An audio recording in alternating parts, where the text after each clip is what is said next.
You ask Tiger to solve. This deals with linear equations with one unknown. The final result is x equals 5/8. Let's solve it step by step. Isolate the x. Multiply both sides by inverse fraction 3/-1.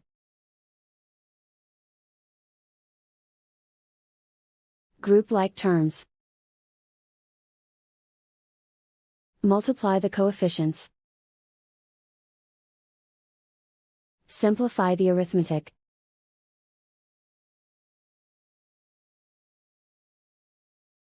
Multiply the fractions.